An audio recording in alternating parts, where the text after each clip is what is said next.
चलेगी नहीं चलेगी। अरे साथी अल्लाह बोल, अल्लाह बोल, अल्लाह बोल, अरे डंडा किससे झूठ बोल, अल्लाह बोल, अल्लाह बोल, झूठों की गुंडों पे चढ़ के बोल, अल्लाह बोल, अल्लाह बोल, अरे कपिल मिश्रा पे चढ़ के बोल, अल्लाह बोल, अल्लाह बोल। तो हम अपना अधिकार मांगते, नहीं किसी से भीख मांगते, अरे हम अपना अधिकार मांगते, नहीं किसी से भीख मांगते, और न्याय का अधिकार मांगते, नहीं किसी से भीख मांगते, अरे जस्टिस का अधिकार मांगते, नहीं किसी से भीख मांगते। तो दंगाइयों की सरकार, नहीं चलेगी अब की बार, अरे दंगाइयों की सरकार, नहीं चलेगी अब की बार, तो मुस्लिम विरोधी सरकार, नहीं चलेगी अब की बार, अरे मुस्लिम विरोधी सरकार, नहीं चलेगी अब की बार, तो मनुवाद की सरकार, नहीं चलेगी अब की बार, अरे जातिवाद की सरकार। नहीं चलेगी अब की बार। नमस्कार, जनदर्शन न्यूज़ में आपका स्वागत। हम मौजूद हैं इस वक्त दिल्ली जंतर मंतर पर, जहां आइसा दिल्ली दंगों के 1 वर्ष पूर्ण होने पर श्रद्धांजलि सभा और एक प्रदर्शन के तौर पर यहां पर है। मैम, 1 साल हो गए हैं धरना दंगा हुए, जो लोग बंद हैं, क्या कहना चाहेंगे इस पर? सरकार की जो जांच है उस प्रक्रिया पे क्या कहना चाहेंगे? फ्लॉड जांच है, पूरा सरकार ने फ्लॉड काम किया है और उल्टा जांच किया है। जो लोगों ने किया अभी भी वो खड़े होकर बोल रहे हैं कि हमें गर्व है जो हमने किया था। मतलब कुछ तो किया था। आपके भाषण से लोगों का कत्लेआम हुआ, 50 से ज़्यादा लोगों की मौत हुई, हज़ारों की संख्या में लोगों के घर जले, मकान जले, लूटपाट हुई। तो आपको गर्व है उस बात पे। और उसके बाद सरकार जो है, सरकार की जो एजेंसी है दिल्ली पुलिस, उसने आपको अरेस्ट नहीं किया, आपके ऊपर FIR नहीं किया। जो पीड़ित थे, मैं पीड़ित हूँ, मैं कह रही हूँ कि इसने मेरा घर जलाया, मुझे ही गिरफ्तार कर लिया। और सरकार जिसको मुआवजा मुझे देना चाहिए मेरे मकान के जलने का, मुझे अभी तक मुआवजा नहीं मिला। तो ये कुल मिला के इन्वेस्टिगेशन है और ये नई बात नहीं है। 2020 में जो हुआ ये नया नहीं है। यही 84 में स्क्रिप्ट रिपीट हुआ था। दिल्ली पुलिस विक्टिम्स को अरेस्ट कर रहा था। जो नेता थे वो भाषण दे रहे थे, बड़ा पेड़ गिरता है तो कुछ तो होगा। और आज भी यही हो रहा है। कपिल मिश्रा भाषण में क्या कह रहे हैं कि आप खाली नहीं करोगे तो मैं करा दूंगा। उसके बाद करा देने पे कह रहे हैं मुझे गर्व है। ये वही है, रिपीट हो रहा है पैटर्न। बस सरकार बदल रही है, समय बदल रहा है, किरदार बदल रहे हैं। सीए सरकार के जो चार्जशीट है उसमें ये कहा गया कि सीए के दौरान जो अमेंडमेंट से धरना प्रदर्शन शाहीन बाग में चल रहा था, उसी टाइम दिल्ली दंगों की रचना की गई। तो क्या सीए अमेंडमेंट जो धरना चलता है उससे जोड़ना सही मानती हैं अब इसको? बाद सीए प्रोटेस्ट जो थे वो तो 3-4 महीने से पीसफुली चल रहे थे, कुछ ऐसा हुआ नहीं था, ठीक है। और बल्कि सीए में जो लोग बैठे थे वो आंदोलन करने वाले लोग कह रहे थे कि आप आइए, सरकार को प्लीज़ हमसे आकर बात करिए। ये वो लोग कह रहे थे, वो पीसफुल था, शांतिपूर्वक। किसने आकर आग भड़काया, किसने आकर भाषण दिया और किसने आकर जगह खाली कराना शुरू किया और कैसे कराना शुरू किया और किसने उसका साथ दिया, तो साफ है दिल्ली पुलिस मॉब का साथ दे रहा है। दिल्ली पुलिस किसी का मकान जल रहा है तो वो जो भीड़ है उसका साथ दे रहा है। तो कैसा इन्वेस्टिगेशन? और अगर हम बोले कि हाँ दिल्ली पुलिस ने साथ दिया दंगाइयों का, तो गलत कहाँ है? सच है ना। उसको आप तोड़ मरोड़ के कह दें कि वही लोग जो शांति की बात कर रहे हैं यही असली दंगाई है, तो अब हम क्या करें? लेकिन सच भी तो कोई चीज़ होता है ना। कितनी बार झूठ बोलोगे, लेकिन सच तो नहीं बदलेगा। सच तो ये है ना कि हम जिस कम्युनिटी से आते हैं उसके साथ 84 में ही हुआ, हमारे परिवार देख चुका है। तो क्या हम दंगा की कॉन्स्पिरेसी करेंगे किसी रूम में बैठकर? कोई विश्वास कैसे कर सकता है इस बात पे? इसकी कोई दो राय, मतलब कोई इसका कोई सर पैर भी तो होना चाहिए। सर पैर भी नहीं है।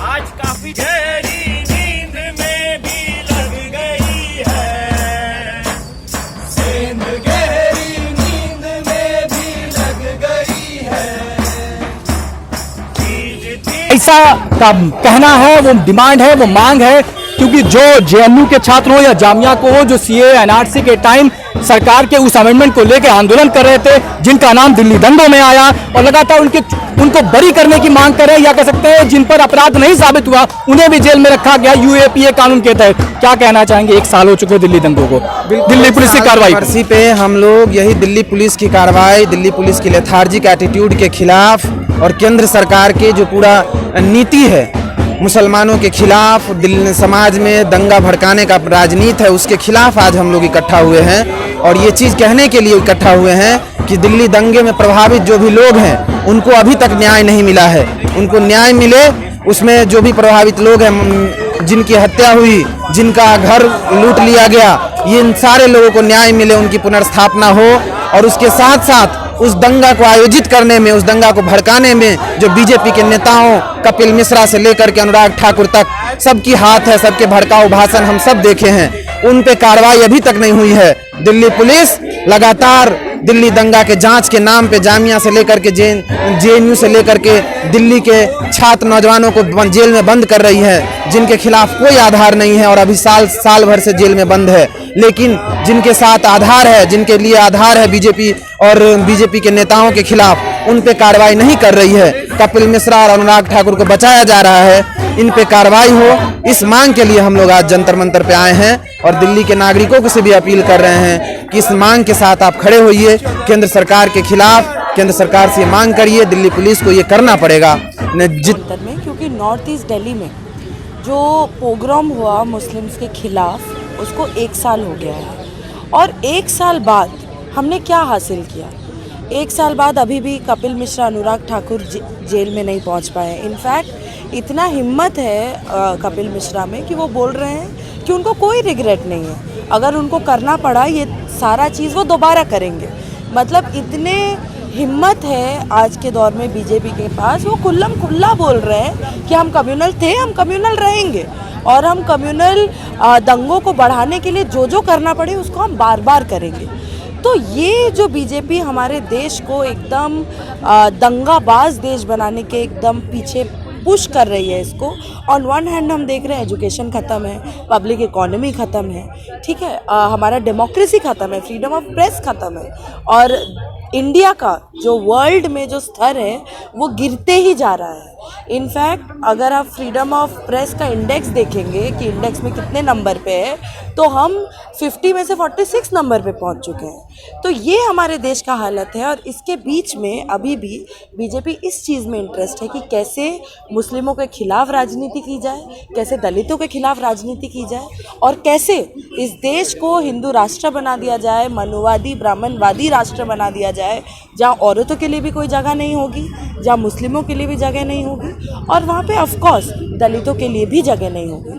अगर हम जो सीए एनआरसी का मूवमेंट हुआ, जिसके रिटेलिएशन में ये कम्युनल दंगा हुआ, एनआरसी का एसएम का लिस्ट उठा के हम लोग देखें अगर, तो उसमें ज़्यादातर लोग जो एनआरसी के लिस्ट से बाहर है वो महिलाएं हैं और सबसे ज़्यादा अगर कोई बाहर है तो वो दलित आदिवासी महिलाएं हैं। तो ये हम लोग को समझ लेना होगा कि आज के दौर में बीजेपी बस मुस्लिमों के खिलाफ नहीं है, वो ब्राह्मण के अलावा जितने लोग हैं उन सब के खिलाफ है। वो और 1 साल हो गया है और ऑफिशियल जो अकाउंट आया है अलग अलग ऑर्गेनाइजेशंस ने जुड़ा के, उसमें आसपास 53-55 के आसपास टोटल डेथ का काउंट है, जितने लोग की डेथ हुई है वहाँ पे राइट्स में। उसके अलावा कितने हज़ारों लोग हैं जो इंजर हुए थे उस वक्त।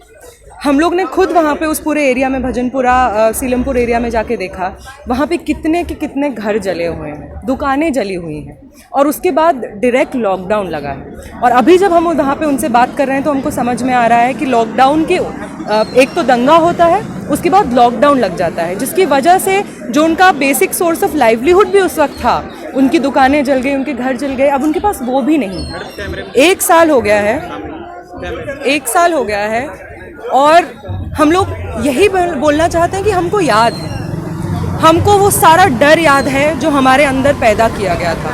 हमको याद है कि कपिल मिश्रा ने बोला था जामिया के गद्दारों को, जेएनयू के गद्दारों को, एएमयू के गद्दारों को गोली मारो सालों को। हमको याद है अमित शाह ने, अनुराग ठाकुर ने, इन सब लोगों ने, बीजेपी के तमाम और नेताओं ने बारी बारी करके एंटी मुस्लिम स्टेटमेंट्स पब्लिक में दिए हैं। हमको अच्छे से याद है।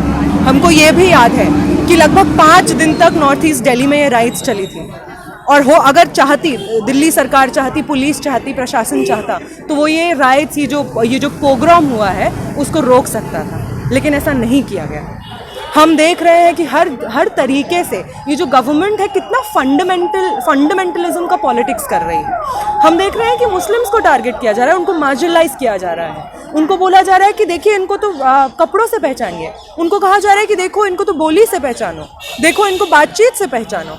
इस तरीके से एक इंसान की जो आइडेंटिटी है उसी को क्वेश्चन किया जा रहा है, और एक पूरी कम्युनिटी को, एक पूरे देश में टेररिस्ट बताया जा रहा है, एंटी नेशनल बताया जा रहा है। हम यहाँ इसलिए आए हैं, ये कहने के लिए आए हैं कि हमको याद है आपकी नफ़रत, जो आपके बीजेपी आरएसएस के तमाम नेताओं ने, लीडर्स ने बोली थी, हमको वो नफ़रत याद है।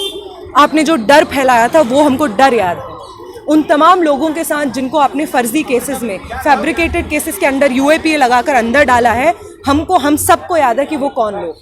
वो वही लोग हैं जिन्होंने समय समय पर सड़क पे आकर कॉन्स्टिट्यूशन को अपहोल्ड किया है। वो वही लोग हैं जिन्होंने प्रोटेस्ट किया है, एजुकेशन के लिए प्रोटेस्ट किया है, वायलेंस, सेक्सुअल वायलेंस के लिए प्रोटेस्ट किया है।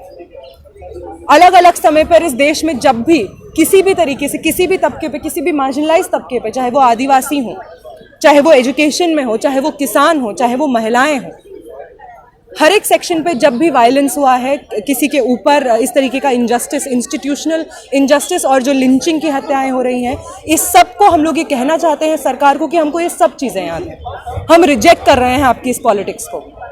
अगर आप ये कहेंगे कि हम लोग हिंदुओं के साथ हैं, इसलिए हम लोग आपके साथ हैं, अगर आप हिंदू हैं तो आप लोग भी मुसलमानों के खिलाफ होइए, तो हम उनको बोल देना चाहते हैं कि हम आपकी इस पॉलिटिक्स को रिजेक्ट करते हैं। अगर हम हिंदू हैं, हम मुस्लिम हैं, हम सिख हैं, हम कोई भी धर्म से आते हों, सबसे पहले हमारे लिए कॉन्स्टिट्यूशन है, और इस कॉन्स्टिट्यूशन को अपहोल्ड करने के लिए आपने हमारे जिन भी साथियों को जेल में डाला है उनको आपको तुरंत रिहा करना होगा। चाहे वो फार्मर प्रोटेस्ट के चक्कर में आपने डाला हो, चाहे आपने यूएपीए सीए प्रोटेस्ट के समय पे लगाया हो। हमारे जितने साथी हैं वो कॉन्स्टिट्यूशनली पीसफुली प्रोटेस्ट कर रहे थे, उनको रिहा करना होगा। जितने भी फैमिलीज़ हैं उनको कॉम्पनसेशन देना होगा, उनको रिहैबिलिटेट करना होगा।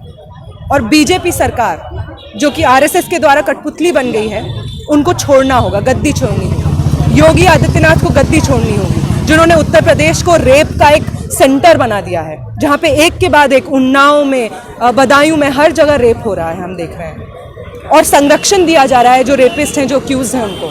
इस सब के खिलाफ हम लोग यहाँ पे खड़े हैं। हम ये कहने के लिए खड़े हैं कि सरकार चाहे कितना भी हिंदू मुसलमान कर ले, खालिस्तानी कर ले, एंटी नेशनल कर ले, टेररिस्ट कर ले, टुकड़े टुकड़े गैंग कर ले, हम सब एक दूसरे को पहचानते हैं, और हमारी पहचान यही है कि हम संविधान के लिए खड़े हैं। आपकी पहचान ये है कि आप कम्युनल वायलेंस कराते हैं, आपकी पहचान ये है कि आप दंगा करते हैं, आपकी पहचान ये है कि आप नफरत फैलाते हैं।